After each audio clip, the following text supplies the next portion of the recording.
그 다음에 사면 안정. 자, 사면 안정은 뭡니까? 우리가 보통 사면 그리면은 뭐죠?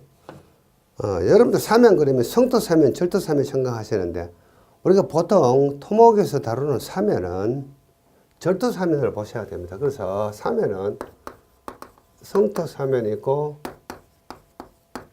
절토 사면이 있는데, 성토 사면은 뭡니까? 토공의 일종이죠. 토공. 자, 성토 사면은 주로 도로 성토, 댐, 필댐, 그 다음 제방, 이런 것들이 성토 사면에 해당이 되죠. 그래서 이것은 한마디로 이야기하면은 토공입니다. 자, 이런 집안 위에 이런 성토를 했다는 이야기죠. 그래서 이 하부 집안이 진내력이 약하면 연약 집안이 되는 거죠. 그래서 성토공 시공관리, 이런 말이 나오면 앞에 뭡니까? 연약 집안 상의 성토공 시공관리, 연약 집안 시공관리, 이렇게 생각하셔야 됩니다. 그래서 이 상부의 어떤 하중을 하부 집안의 진해력이 견디지 못하면 연약 집안이죠. 그래서 성토공 할 때는 어떻습니까? 기본적으로 이 하부 집안은 연약 집안에 대한 검토를 해야 됩니다. 그래서 성토공 시공관리 이러면은 연약 집안 시공관리 이렇게 생각하시고, 이 방법은 계측으로 한다 이렇게 생각하시고, 자, 계측 결과를 분석하는 방법이 있어가지고는 치마관리와 뭐 안전관리가 있다 해서 이런 각종 기법들이 있습니다. 이거 공부하셔야 되고, 자, 절토사면. 절토사면은, 자, 우리나라 절토사면은 우리나라 사는 대부분 약 한 70%가, 우리나라는 약 70%가 산지로 구성이 되어 있습니다. 산으로 구성이 되어 있습니다. 그래서 우리나라 절토사면은 대부분 뭡니까? 안반사면이 되죠. 안반사면. 그래서 안반사면에서 절토했을 때의 문제점과 대책, 이렇게 생각하셔야 됩니다. 이것도 마찬가지입니다. 자, 이런 사면이 있으면은 자연사면이 되었던, 이런 인공사면이 되었던 간에 이 사면에 이렇게 활동 파괴가 일어난다고 생각해 보겠습니다.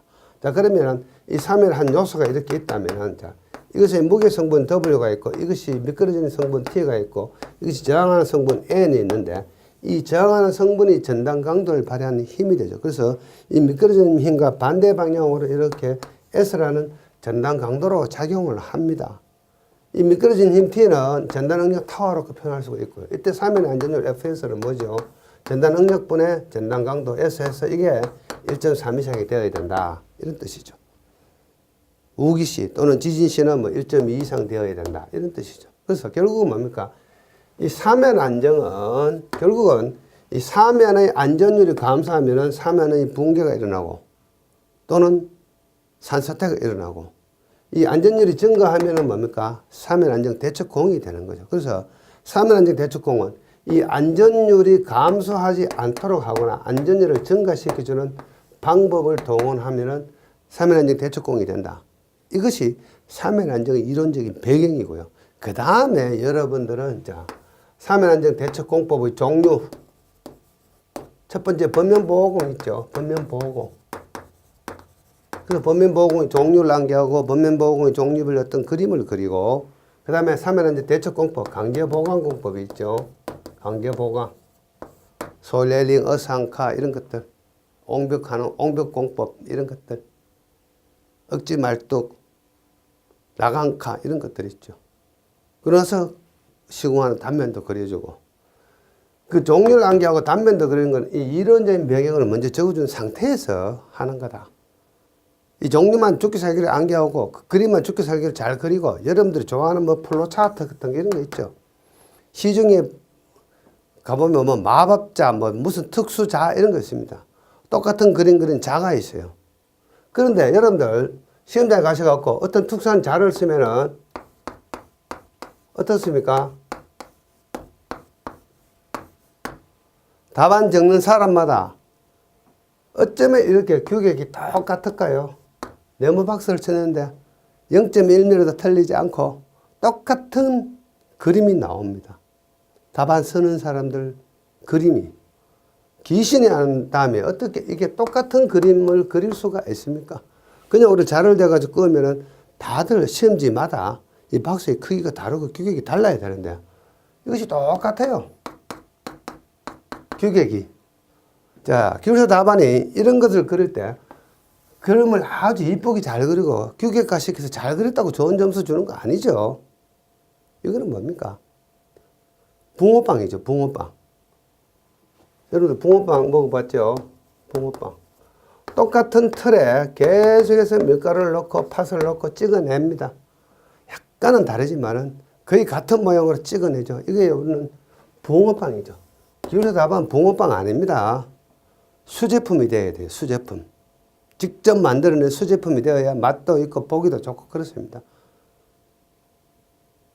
붕어빵은 어떻습니까? 단가만 살 뿐이고 그렇게 뭐 맛있지는 않겠죠. 그래서 이런 거 그리실 때 특수한 자 같은 거 쓰면 너무 답안지가 똑같아지면 여러분 하나의 붕어빵이 될 확률이 엄청 많습니다. 조심하셔야 됩니다. 이런 거. 자, 먼저 공부부터 하고 답을 쓴다. 이렇게 생각하시면 되겠습니다. 제가 예상 문제라고 이야기하면서 예상 문제는 가르치지 않고 이런 것만 이야기하죠. 예상 문제 절대로 없습니다. 어떻게 예상을 합니까? 국가 공인기관에서 아무도 모르게 비밀리에 출제하는 시험입니다. 출제위원들이 예부하고 연락도 하지 못하고 시험이 끝날 때까지는 갇혀 있죠.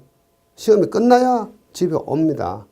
근데 어떻게 우리가 감히 이것을 예상을 한다고요? 예상할 수가 없습니다.